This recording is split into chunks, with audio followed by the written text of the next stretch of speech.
I actually wrote a version of this story well in advance of the award, even before I knew about the award. My mom had just died of cancer, and I wrote this very raw and sort of gasping version of it that was very vulnerable and breathless. And I did that sort of as a way to process what was going on. And then I sort of just let it sit for like a long period of time.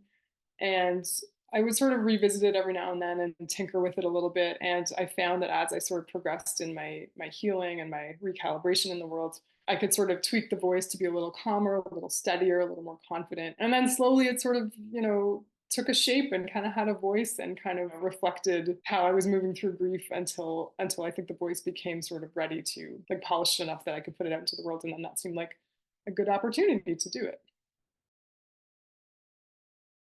The thing I really love about contests is that writing can feel like such a weird, solitary, nebulous kind of pursuit. Like you're kind of alone in like a room and you're like, nobody's expecting this story. It doesn't have a word count. It doesn't have a deadline. Like what even am I doing? Like it's just kind of this weird, like, does this even matter? And so contests are really great because they hand you a word count, a deadline, an incentive, financial incentive, a creative incentive, and they sort of put some parameters around what can kind of feel a little bit like amorphous sometimes.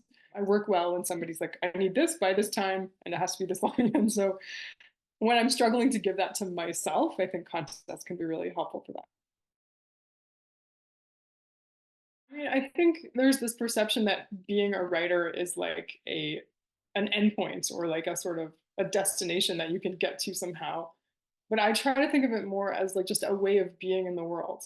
And if it is your way of being in the world, and if it is your way of processing the world and making sense of what's going on with you, then the contests or the jobs or whatever it is you didn't get, they sort of become a little less relevant because you can get rejected from a contest, and you, if you are a writer, you will still continue to be in the world that same way. You will still continue to have writer eyes, and you will still continue to like to feel pulled and to feel called to explore whatever's going on with you through writing.